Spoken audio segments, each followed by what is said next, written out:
Hello everyone, कैसे हैं आप सब। आज चलिए बात करते हैं थोड़ा सा बीपीएससी को लेकर कि बहुत सारे ऐसे स्टूडेंट हैं जो बिल्कुल नए सिरे से तैयारी कर रहे हैं। नए सिरे से जो तैयारी कर रहे हैं उनके लिए वीडियो है, या जिन्होंने बेहतर तरीके से प्लान किए बिना कुछ अटेम्प्ट्स दे दिए उनके लिए भी ये वीडियो है। 66 की अभी हम बात कर रहे हैं, या आगे 67, या एक सिंपल सी बात है, ये किसी भी एग्जाम में लागू होगा। ऐसा नहीं है कि किसी पर्टिकुलर एग्जाम के लिए। एक्चुअली जब हम पढ़ाई करना स्टार्ट करते हैं, तैयारी करना स्टार्ट करते हैं, तो अधिकांश स्टूडेंट क्या होता है, अधिकांश स्टूडेंट क्या करते हैं कि बिना किसी प्रॉपर स्ट्रैटेजी के हम लोग बुक्स उठाते हैं और स्टार्ट हो जाते हैं। बाद में पता चलता है कि अच्छा इसके अंदर ये भी पूछा जाता है, वो भी पूछा जाता है, समथिंग लाइक। मैं ये बात इसीलिए कहता हूँ कि क्लासेस भी होती है, स्टूडेंट से मिलना भी होता है, तो पता चलता रहता है कि गलतियां कहाँ होती है। अब जैसे अभी क्लासेस चल रही है, इसके अंदर कुछ स्टूडेंट ने डिमांड कर दिया कि एंशिएंट हिस्ट्री और मिडिवल हिस्ट्री के मेंस का भी नोट्स चाहिए।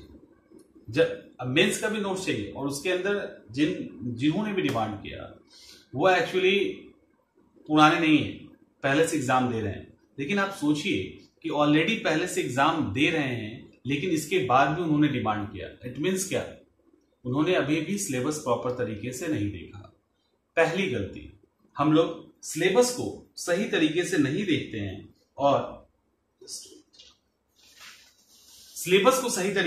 देखते हैं और तैयारी स्टार्ट करते हैं। तो हमारा पहला स्टेप है कि हम सिलेबस को अच्छी तरीके से देख लें। ठीक है, सिलेबस को हम अच्छी तरीके से देख लें। अब सवाल उठता है, जब सिलेबस को हम अच्छी तरीके से देख लेते हैं, सेकेंड जो पॉइंट है वो है स्टडी मटेरियल। एक अच्छा स्टडी मटेरियल होना चाहिए। स्टडी मटेरियल में क्या होता है, सामान्यतः स्टूडेंट शहर से नजदीक हो या शहर से दूर वाले के लिए तो कहीं ना कहीं जस्टिफाई है, चलेगा। लेकिन जो टाउन में रहते हैं, बगल में बुक शॉप है, वो भी क्या करते हैं, कहीं से बुक लिस्ट लिया, तीन का भी कहीं से बुक लिस्ट लिया, सीनियर से पूछा, टीचर से पूछा, और हर सब्जेक्ट के सारे किताब खरीद के उन्होंने वो जमा कर देता है कि एक बार किताब आ जाएगा ना तो एक हेडेक खत्म, अब बस हमको पढ़ाई करना है। तो सारे सब्जेक्ट के बुक्स एक ही बार ले लिए जाते हैं, और उसके कारण क्या होता है, सारे सब्जेक्ट की किताब एक बार ले लिए जाने के कारण समस्या होती है कि एक ही बार इतना किताब दिखने लगता है। मोटी मोटी लक्ष्मीकांत की किताब दिखने लगती है, इकोनॉमिक्स की किताब दिखने लगती है, और लगता है अच्छा इतना पढ़ना है, और सर पकड़ के बैठ जाते हैं। ये भी जो गांव के दूर रहते हैं, जो कभी कभी शहर आना जाना है, उनके लिए तो चलो ठीक है, एक बार शहर आए हैं तो किताब लेके चले जाते हैं। तो पहला तो आपका सिलेबस कंप्लीट होना चाहिए। दूसरा, कोशिश ये करें कि एक दो, मैं हमेशा कहता हूं, मैं भी आगे बात करूंगा, जो सब्जेक्ट पढ़ें उसी सब्जेक्ट का किताब खरीदिए। जो नए हैं, पुराने के पास तो ऑलरेडी पढ़ा होगा, लेकिन नए वही किताब खरीदिए जो आपको पढ़ना है। अंबार ना लगाए, किताब अवेलेबल रहता है, किताब की शॉर्टेज नहीं होती है, तो आप आराम से जाके उसको बाद में खरीद लीजिए। तो किताब एक साथ ना खरीदें, दूर वाले भी 2-4 सब्जेक्ट का खरीदे। इतना दूर तो कोई शहर से नहीं होता, या बुक शॉप लगभग सब जगह मिल जाता है, तो वहां से आप आराम से किताब को मंगवा सकते हैं। ठीक है, दूसरी क्या बात मैंने की, दूसरी ये की कि आप जो पढ़ें उसी का किताब है। तीसरी बात, हम पढ़े कैसे, ये बहुत ही अहम है। पढ़े कैसे, आप कहोगे कि ये भी कोई पूछने की बात है और बताने की। देखिए, एग्जामिनेशन की तैयारी जो है ना, जिन्होंने भी पूरे प्लानिंग के साथ की, वो फर्स्ट अटेम्प्ट नहीं तो 2-4 अटेम्प्ट में निकाल लेते हैं। लेकिन जिन्होंने प्रॉपर प्लानिंग नहीं की, उसी ढर्रे पे करते चले आ रहे हैं, जिस ढर्रे पे उनको बताया गया या उनको कंफर्ट लगा, तो उनकी रिजल्ट उसी तरह से रिपीट होते रहती है। Fail fail fail and fail. बहुत बार प्रीलिम्स निकल गया, मेंस फेल। ठीक है, तो अक्सर हाँ यही होता है। आगे भी निकल गया, हो सकता है इंटरव्यू फेल, मतलब फाइनल रिजल्ट कहीं ना कहीं यही होता है। सवाल उठता है पढ़े कैसे। जब स्टार्टिंग करते हैं तो स्टार्टिंग 2 तरीके से की जाती है। पहला तरीका, जो भी सब्जेक्ट आपको समझ नहीं आता, जहां पे आप कंफर्ट नहीं है, उन सब्जेक्ट के साथ आप स्टार्ट करते हैं। आपको पता होता है कि जो भी टफ है, जो आसान चैप्टर्स हैं, जो आसान सब्जेक्ट है, उसको तो हम कर लेंगे। उसको तो कर लेंगे, ये जो बड़ा मुश्किल है इसको हमको करना है। आसान तो हम कर लेंगे, ये जो जैसे इकोनॉमिक्स समझ में नहीं आती, साइंस नहीं आता, तो इसको पहले कर लेते हैं। एक तो ये तरीका। दूसरा तरीका कि एक बार किताब उठाया और पहले से लेके आखिरी तक पढ़ डाले, दूसरा तरीका।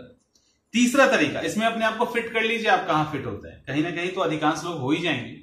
तीसरा तरीका, कब सुबह ज्योग्राफी पढ़ रहे हैं, दोपहर में हिस्ट्री पढ़ रहे हैं, फिर पॉलिटी पढ़ रहे हैं, ऐसा, ठीक है। चौथा तरीका, कोई भी एक किताब उठा के पढ़ना, 2 सब्जेक्ट नहीं पढ़ना, कोई भी एक किताब उठा के पढ़ना और पूरे एक पेज, पहला चैप्टर, दूसरा चैप्टर, तीसरा चैप्टर, इस तरह से किताब को खत्म करना।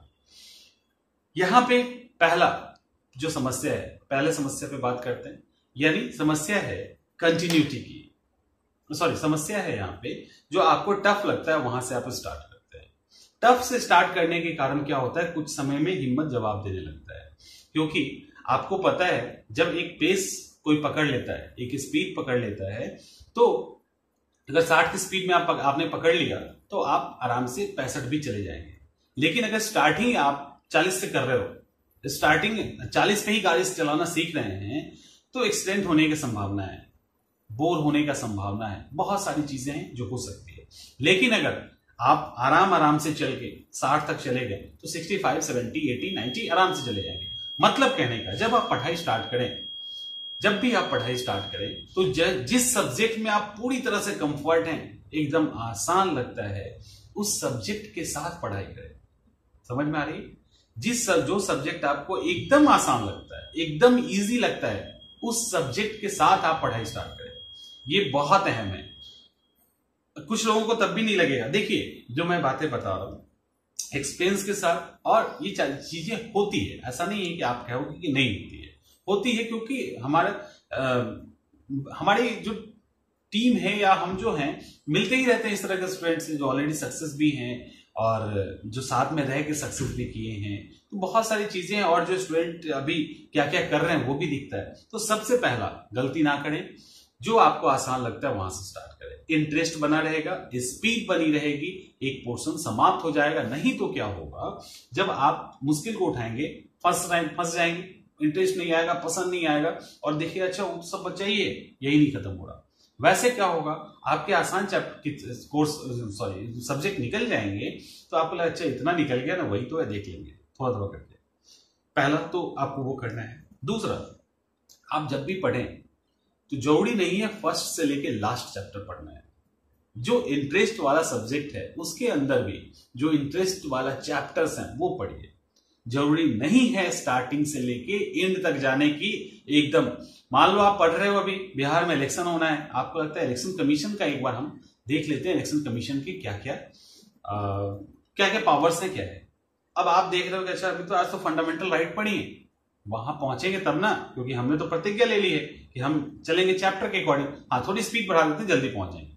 आज आपको निर्वाचन आयोग, इलेक्शन कमीशन पढ़ना है, आपके दिमाग के अंदर इंटरेस्ट आ गया है, आप उसको जानना चाह रहे हैं, और आज आप नहीं पढ़ के उसको 10 दिन बाद पढ़ेंगे, इंटरेस्ट समाप्त हो जाएगा। पढ़ाई में जो आप पढ़ेंगे उसकी भी वो भी मेहनत, जो पढ़ेंगे वहां भी आपको एक्स्ट्रा एफर्ट लगाना होगा, और बिना इंटरेस्ट का चीज पढ़ रहे हो, इंटरेस्ट वाला नहीं पढ़ रहे हो, बिना इंटरेस्ट का पढ़ रहे हो। तो बेहतर है कि अगर आपको लगता है कि उस पर्टिकुलर चैप्टर में किसी भी कोर्स के किसी पर्टिकुलर चैप्टर, किताब, सब्जेक्ट के पर्टिकुलर चैप्टर को पढ़ना है, जो बाद में भी पढ़ना होगा, हम पहले पे हैं, हम हो सकता है कि वो 15वां चैप्टर हो, आप उसको पढ़िए। यानी आसान सब्जेक्ट उठाने के साथ साथ उसके अंदर जो भी इंटरेस्टेड चीजें हैं वो आप पढ़िए, आपको रिलेट बाद में कर लेंगे। बिलीव कीजिए और कीजिए, देखिए कैसे आसान होता है।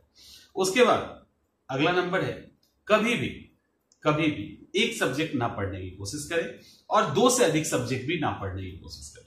यानी आपको मिनिमम एंड मैक्सिमम 2 का फंडा लेके चलना है। मिनिमम एंड मैक्सिमम 2 का फंडा लेके चलना है, 2 का फंडा। क्यों? क्योंकि आप जब पढ़ रहे होते हैं, मान लो आपने हिस्ट्री उठाई, आपको लगता है सेकेंड इकोनॉमिक्स उठा लीजिए। मान लीजिए आपने पॉलिटी उठाई, आपको लगता है साथ में साइंस उठा लीजिए। एक आसान एक टफ, थोड़ा सा टफ, जो मुश्किल थोड़ा सा सब्जेक्ट है वो भी निकल जाएगा, और आसान भी पढ़ लेंगे। अगर बोर होंगे तो स्विच भी कर लेंगे एक दूसरे पे, एक को लेके चलेंगे, आपका जो प्रोडक्टिविटी है जिसको कहते हैं, प्रोडक्टिविटी कम हो जाएगी। यानी 10 घंटे में आप देंगे अगर दिन भर में, तो 10 घंटे अगर आप दिन भर में देते हैं तो आप मुश्किल से 2 से 3 घंटे का प्रोडक्टिविटी लेंगे। लेकिन जैसे ही स्विच करेंगे, जैसे ही बदलेंगे दूसरे सब्जेक्ट पे, तो आपकी वो प्रोडक्टिविटी काम आ जाएगी, आपका इंटरेस्ट आ जाएगा। उसके अलावा 2 से अधिक सब्जेक्ट लेंगे तो फिर एक कॉन्सेप्ट बनाना भी मुश्किल हो जाएगा। एक कॉन्सेप्ट बनाना, क्योंकि आप सिर्फ पढ़ नहीं रहे हैं, समझ समझ के पढ़ रहे हैं। तो ये सारी चीजें हैं जो आपको ध्यान रखनी है। उसके बाद अगला आता है रूटीन। तूफानी रूटीन बनती है, एक दो नहीं, एकदम सैकड़ों एग्जाम्पल पढ़े तूफानी रूटीन बनता है और तय बात है फॉलो नहीं होता। ये गारंटी के साथ कहता हूं कि 99.99% ऐसे स्टूडेंट हैं जिनकी स्टार्टिंग की रूटीन फॉलो नहीं होती। बहुत सारे हैं जो बाद में फॉलो करते हैं, तो स्टार्टिंग की रूटीन फॉलो नहीं होती, क्योंकि जब आते हैं पूरे जोश में रहते हैं, एकदम तोड़ फोड़ मचा देना है, यंग होते हैं, एनर्जी से भरपूर होते हैं, तो एनर्जी को लगता है कि हम 12-14 घंटे तो पढ़ ही लेंगे। और रूटीन जो बनता है बड़ा ही टाइट शेड्यूल बनता है, मैंने ही बनाया, ऐसा नहीं है। 12-14 घंटे का रूटीन बन जाता है, इवन 16-16 घंटे का रूटीन बन जाता है। 12-14 छोड़ो, पहले दिन नहीं फॉलो, सेकेंड दिन नहीं फॉलो, तीसरे दिन नहीं फॉलो, होते होते एक सप्ताह के अंदर कोलैप्स कर जाता है रूटीन, और वो आपको फ्रस्ट्रेशन देता है। आप देख लो इतना पढ़ना था, एक ही चैप्टर हो पाया, अच्छा आज नहीं कल तो कर लेंगे, ठीक है, तो धीरे धीरे कोलैप्स कर जाता है और वो आपको फ्रस्ट्रेट करता है, फ्रस्ट्रेशन देता है। रूटीन आपको फर्स्ट, जब आप नया नया रूटीन बना रहे हो, 2 घंटे से ज्यादा का रूटीन ना बनाए और ज्यादा बहादुर भी ना बने। 2 घंटे भी अगर आप मेंटेन कर लेते हैं तो आप आराम से आगे इसको बढ़ा लेंगे। 2 घंटे कर लिया, 2 चैप्टर का रूटीन बना लिया, 2 चैप्टर पढ़ भी लिए, 2 चैप्टर पढ़ भी लिया। अब आपको लगेगा अच्छा आज का तो रूटीन हो गया, तो क्या बैठे थोड़ी ना रहोगे, कुछ ना कुछ और पढ़ोगे, तो वो क्या होगा, लगेगा क्या फील आएगा, फील क्या आएगा कि हमने तो कुछ आज एक्स्ट्रा कर लिया, रूटीन से बाहर जाके पढ़ाई कर लिया। और मान लेते हैं सप्ताह भर 2 घंटा चल गया, 3 घंटा, 4 घंटा, लेकिन एक और सवाल है, मैक्सिमम कितना आपका रूटीन 4 to 5 आवर से ज्यादा का नहीं बनना चाहिए। किसी भी स्थिति में आपका जो रूटीन है वो 4 से 5 घंटे का नहीं बनना चाहिए, भले आपके पास 24 नहीं 48 घंटे का टाइम क्यों ना हो, क्योंकि उससे ज्यादा बनाओगे, अगर फॉलो नहीं हुआ तो धीरे धीरे स्टॉक बढ़ता जाएगा और वो दिमाग के अंदर टेंशन देगा, जरूरत नहीं है। तो 4 से 5 घंटे की रूटीन बनाइए, इनफ है। सवाल है टाइम कितना, कितने घंटे पढ़ने हैं डेली और कितने दिन तक पढ़ने हैं, ठीक है, ये भी सवाल है। तो टाइम की बात करते हैं, टाइम की बात करते हैं, और टाइम की जो बात है यहां पे ध्यान रखिएगा, 4 से 5 घंटे की आपकी पढ़ाई बहुत ज्यादा है। अगर 4 से 5 घंटा आप पूरा डेडिकेशन के साथ पढ़ रहे हैं तो बाकी के टाइम में खूब घूमिए, खूब मस्ती कीजिए, फर्क नहीं पड़ता। फर्क तब पड़ेगा जब घूमने और मस्ती करने के चक्कर में आपका कंसंट्रेशन पढ़ाई से हट रहा है। अगर नहीं हट रहा है तो 4 से 5 घंटे की पढ़ाई, और मैक्सिमम कोई भी एग्जाम हो 6 महीने की पढ़ाई, 4 से 5 घंटे कंसंट्रेशन के साथ 6 महीने की पढ़ाई किसी भी एग्जामिनेशन की क्वालिफाई करने के लिए सफिशिएंट है। लेकिन मैं जो बात कर रहा हूं कंसंट्रेशन, जिसको ध्यान कहते हुए समर्पण कह सकते हैं आप, वो इतना आसान नहीं है। वो अगर आ जाता है तो 4 से 5 घंटे काफी है, लेकिन वो नहीं आता। वो क्यों नहीं आता? क्योंकि अगर उसके बाद आपका जो खाली टाइम है आप इधर उधर अगर इन्वॉल्व करते हैं, फोन से किसी से बात कर रहे हैं, फेसबुक पे हैं, तो ये आपके ध्यान को भटका देती है, तो डिस्ट्रैक्शन हो जाता है पढ़ाई से, तो वो कंसंट्रेशन नहीं आता, जिसके कारण आप 10 घंटे भी पढ़ रहे होते हैं दिखाने के लिए और उसका रिजल्ट पॉजिटिव नहीं आता। तो कंसंट्रेशन के लिए हमें कुछ और डिसिप्लिन मेंटेन करने पड़ते हैं। जैसे आप जानते हैं ना, शंकराचार्य को पढ़ा होगा, महात्मा बुद्ध को पढ़ा होगा, आपको अगर मान लेते हैं ध्यान लगाना है, तो आपका 15 मिनट का ध्यान ही आपके बॉडी को पूरी तरह से डिटॉक्सिफाई कर सकता है, पूरी तरह से कूल कर सकता है। लेकिन वो 15 घंटे का ध्यान आप अगर आधे घंटे अल्कोहल लेते हैं, सिगरेट पीते हैं, इधर उधर फालतू की बातें करते हैं, तो वो आप पूरे दिन का 15 मिनट ध्यान में नहीं लगा सकते। तो इसीलिए जब पढ़ाई कर रहे हो तो उस दौरान एटलीस्ट कुछ सोशल कॉन्टेक्ट सब चीज कीजिए, लेकिन उसको इतना ही कीजिए कि वो आपके 5 घंटे पे हावी ना पड़ जाए। समझ में आ रहा है? करना सब है, रिस्ट्रिक्शंस कहीं नहीं डालना है, बैरियर्स नहीं डाल रहे हैं, ठीक है, क्योंकि पढ़ाई कर रहे हैं और मजबूरी नहीं है पढ़ाई, ठीक है, तो आराम से कर सकते हैं, लेकिन ध्यान ये रखना है कि वो आपको डिस्ट्रैक्ट ना कर दे पढ़ाई से, यानी आपका जो पढ़ाई के प्रति डेडिकेशन है वो बना रहे। तो इसके लिए आप पढ़िए और थोड़े बहुत मूवमेंट इधर उधर वाले भी कर सकते हैं। ये सवाल ये भी आता है कि बुक्स या नोट्स, अभी आपको जान के हैरानी होगा कि ऐसे ऐसे स्टूडेंट हैं जो ऑलरेडी इंटरव्यू दे चुके हैं और उनके पास भी किताब नहीं है। आपको अगर इंटरव्यू दे दिया तो क्या जरूरत है किताब की, बात सही है, इवन नोट्स भी नहीं है तो वो कैसे दे दिया, तो उन्होंने याद बात किया दे दिया, लेकिन ये सही तरीका नहीं है, समझ में आया, सही तरीका नहीं है। और अक्सर ये एक चीज और कंफ्यूज नहीं होना है, इंटरव्यू देने वाले की संख्या 1% है इस तरह, और जिनके पास बुक नहीं है उन्होंने मेंस दिया है और क्वालिफाई नहीं किए, उनकी संख्या 99% है, समझ सकते हो। वो 1% बहुत सारी चीजें होती है, किसी का ब्रेन काफी शार्प होता है, अगल बगल से कुछ सीख लिया या कुछ ले लिया या कुछ पढ़ लिया, समझ में आ रहा है, तो वो उसको लेके नहीं चलना है। 99% लोग डिस्क्वालीफाई हो जाते हैं मेंस के अंदर, क्यों? क्योंकि उनके पास एक बेहतर नोट्स और बेहतर किताबें नहीं होती है, क्योंकि अभी भी बहुत सारे ऐसे स्टूडेंट हैं जो किताब पूछ रहे हैं ऑलरेडी जो मेंस दे रहे हैं, तो आप समझ सकते हैं स्थिति क्या है। तो आपको ये नहीं करना है, आपको स्टार्टिंग से पढ़नी है, स्टार्टिंग से पढ़नी है, और स्टार्टिंग से बुक्स भी रखने हैं और नोट्स भी रखने हैं। अब सबसे अहम पढ़ाई का तरीका क्या, देखो होता क्या है, पढ़ाई आपको 3 स्टेज में करना है, एग्जाम कोई भी हो, पढ़ाई आपको 3 स्टेज में करना है।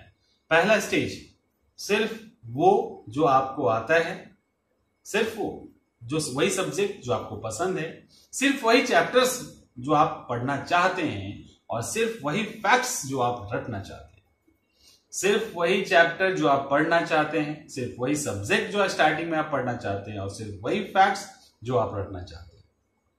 सब जगह हर एक सब्जेक्ट के अंदर आप उसको लागू कर दीजिए और फर्स्ट स्टेज में वही कीजिए। आप देखिएगा आपके सवाल सॉल्व होने लगेंगे, और जो जानते हैं वहां से गलती रुक जाएगी, और जानने वाले पार्ट से अगर गलती रुकनी शुरू हो गई तो आप किसी भी एग्जाम को क्वालिफाई करने के नजदीक पहुंच जाएंगे।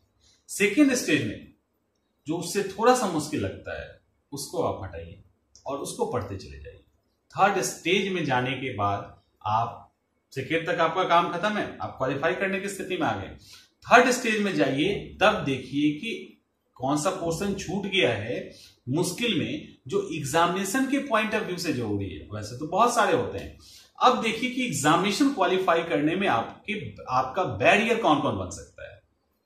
आपको पता चल जाएगा कि आपके बैरियर्स ये बन सकते हैं, उस बैरियर्स को अब मिटाइए। पहली बार बैरियर्स को मिटाइए, और ये ध्यान रखिएगा आपको एग्जाम क्वालिफाई करना है, हर सब्जेक्ट का मास्टर नहीं बनना है। एग्जाम क्वालिफाई करना है, हर सब्जेक्ट का मास्टर नहीं बनना है। और जब एग्जाम क्वालिफाई करने के लिए पढ़ेंगे, प्रीवियस ईयर के क्वेश्चन पेपर, सिलेबस, बुक्स के साथ उसको समाप्त करेंगे पीटी और मेंस दोनों के स्तर पे।